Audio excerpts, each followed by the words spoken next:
The sound of crying echoed through the hospital corridor before anyone even saw what had happened. A heavily pregnant woman, clutching her stomach and gasping for air, staggered backward as another woman in a royal blue dress yanked her hair with a furious scream. Nurses froze in shock, a few patients looked on from their wheelchairs, and for a few seconds, time itself seemed to stop. The woman in the hospital gown, her face pale and drenched in tears, was not just any patient, she was about to give birth. And the one attacking her was the mistress of her husband, a woman who had waited too long to take revenge for a love she could never truly own. But what the mistress didn't know was that this pregnant woman, this quiet, humble soul, had a father whose very name could silence an entire city. If you believe that kindness and second chances can still change the world, then please take a moment to like, comment, share, and subscribe to Kindness Corner. These stories remind us that strength often hides behind the softest hearts. Her name was Sienna Holt, a 28-year-old woman who had once dreamed of a peaceful life with her husband, Jordan. They had met years ago, before wealth and ambition turned him into someone she barely recognized. Sienna had come from a simple background. Her father, Arthur, had left when she was young, or so she thought. Her mother told her he was a man who couldn't handle responsibility. That story had shaped her entire life. She learned to be strong alone, to love quietly, to forgive too easily. When she fell in love with Jordan, she thought she'd finally found someone who would protect her heart. But even during her pregnancy, when her emotions were most fragile, he began to drift away, distant phone calls, late nights, and perfume that wasn't hers on his collar. Then one day, she discovered the truth. Jordan was having an affair with a woman named Mara Steele, a glamorous executive with beauty that demanded attention and a pride that refused to share. Mara had everything Sienna didn't, the looks, the connections, and the arrogance of someone who believed money meant power. When Sienna confronted Jordan, he didn't deny it. Instead, he said coldly that Mara understood him better. He left the house that night, leaving Sienna alone, heartbroken, and still months away from giving birth. Weeks later, Sienna began to have complications. Her doctor advised bed rest, and with trembling hands, she checked herself into a private hospital, hoping to find some peace before the baby came. She didn't know Mara knew about it, or that jealousy had driven her to the edge of cruelty. That afternoon, as sunlight poured through the glass hospital entrance, Sienna was waiting for a nurse to bring her medication. Her back ached, her contractions were irregular, but she was strong. She whispered softly to her unborn child, promising safety.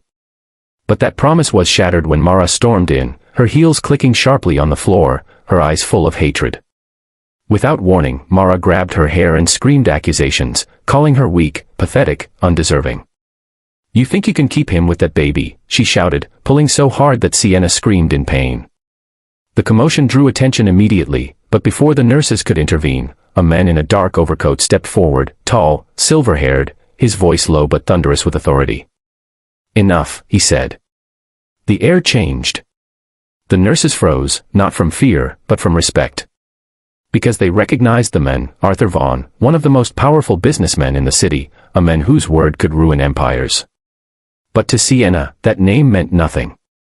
She didn't recognize him. Not yet.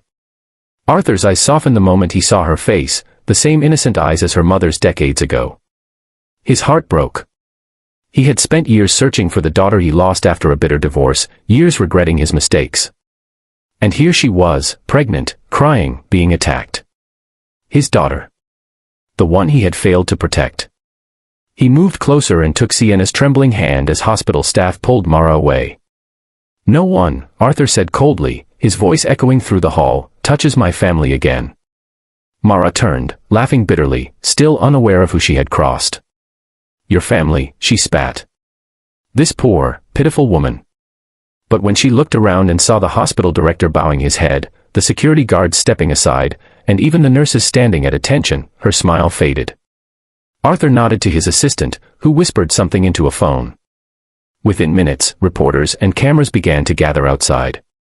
By the time the police arrived, Mara was in handcuffs, her reputation already dissolving in real time as Arthur's legal team began their work. Jordan showed up soon after, sweating, panicked, trying to plead. But Arthur didn't even look at him. He walked straight to Sienna, gently touching her shoulder. "You're safe now," he said softly. She looked up at him through tears, confused but comforted. Then, when the doctor arrived to rush her to the delivery room, Arthur whispered, "I'll be right here, sweetheart. I promise." That night, as rain fell outside and the city lights blurred against the hospital windows, Sienna gave birth to a healthy baby boy. She held him in her arms and cried quietly, not just from pain, but from the peace she hadn't felt in years. When Arthur came in later, he stood silently by the door, watching her rock the newborn. Finally, she looked up and asked the question that had been trembling on her lips all night. "Who are you?" Arthur smiled sadly. "Someone who should have never left. Someone who's proud of you, Sienna." It took her a moment, but when she saw the resemblance in his eyes, her tears flowed again. She wasn't alone anymore. Weeks later, news spread like wildfire. Mara Steele had been banned from every major company partnership after assaulting the daughter of Arthur Vaughan. Jordan's career was ruined, and his reputation collapsed overnight. But Sienna. She became the quiet strength behind a powerful man's change. Arthur had given her and her baby a new life, not through money, but through love. He moved her into a peaceful home, surrounded by gardens and warmth, and promised that this time, he would never disappear. And every evening, when she looked at her son sleeping, she whispered the same words, "You are loved. You are safe. You will never know the pain I did." If this story touched your heart, please like, comment, share, and subscribe to Kindness Corner. It helps us keep sharing real, emotional stories that remind the world that compassion still wins. Before you go, tell us in the comments. Do you believe forgiveness can truly heal even the deepest wounds? Because in the end, what saved Sienna wasn't revenge, nor wealth, it was love finding its way home again.